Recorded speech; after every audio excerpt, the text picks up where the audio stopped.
बड़े साम्राज्य को चलाने के लिए अपार धन और साम्राज्य विस्तार करने के लिए भी अपार धन और तलवार की शक्ति की आवश्यकता होती है। तो अपनी तलवार की शक्ति को स्थापित करने के लिए और धन संपदा को इकट्ठा करने के लिए महमूद गजनबी सन 1024 में सोमनाथ मंदिर की ओर कूच करता है। सोमनाथ मंदिर पर आक्रमण करने के पीछे दो महत्वपूर्ण कारण बताए जाते हैं। पहला कारण जो है वो ये है कि सोमनाथ जो है वो गुजरात के कठियावाड़ प्रांत में स्थित है। गुजरात की राजधानी अनहिलवाड़ है। वहां पर सोमनाथ एक बंदरगाह है जो सुप्रसिद्ध बंदरगाह है, और वहां पर एक मंदिर है सोमनाथ भगवान का, जिसको लूटने के लिए महमूद गजनबी आता है। अब ये खबर जो है, अपार धन संपदा की खबर जो है संसार भर में फैल रही थी, तो महमूद गजनबी शासनकाल में भी जाती है। इससे पहले सोमनाथ मंदिर पर आक्रमण करने से पहले महमूद गजनबी 14 बार भारतीय मंदिरों पर उत्तर भारत में आक्रमण कर चुका होता है। ये 15वां आक्रमण जो है उसका वो सोमनाथ मंदिर पर होता है।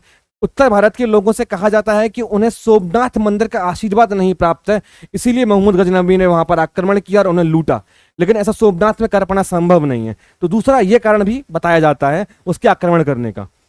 जब वहां से चलकर जब वो सोमनाथ मंदिर तक आता है तो जनवरी 1026 ईस्वी की बात है, वो पूरे मंदिर का घेराव कर लेता है और इस मंदिर के संरक्षण में करीब 50,000 से ज्यादा हिंदू योद्धा मंदिर के संरक्षण में खड़े हो जाते हैं और अपने प्राणों की आहुति दे देते हैं।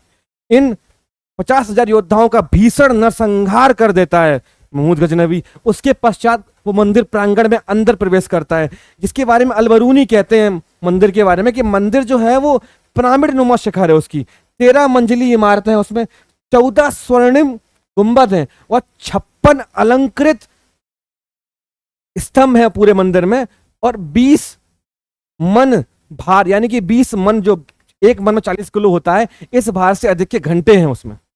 और जो सोमनाथ मंदिर का शिवलिंग की ऊंचाई 15 फीट है, 6 फीट जमीन के अंदर और 9 फीट जमीन के ऊपर है।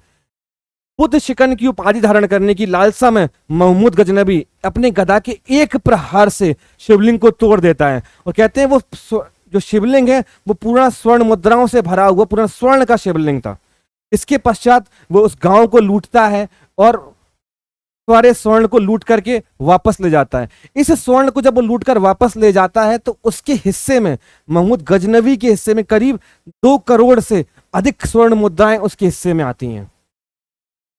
कहते हैं इस सारे स्वर्ण को ले जाने में 3,000 या 3,500 से ज्यादा ऊंटों की आवश्यकता पड़ी थी उसे, जो जब वो यहां से उसे लेकर जाता है। इतनी अपार धन संपदा जिसको लेकर के महमूद गजनबी जाता है वापस अपने साम्राज्य में, उसे ऐसी उम्मीद ही नहीं थी कि इतनी धन संपदा सोमनाथ में हो सकती है। करों को माफ कर देता है, साम्राज्य का विस्तार करता है, नहरों का निर्माण करवाता है, बंदरगाहों का निर्माण करवाता है, और कहते हैं उसका औहदा जो है महमूद गजनबी का, वो खलीफा से भी उच्च हो जाता है। खलीफा भी उसके सामने तुच्छ हो जाता है।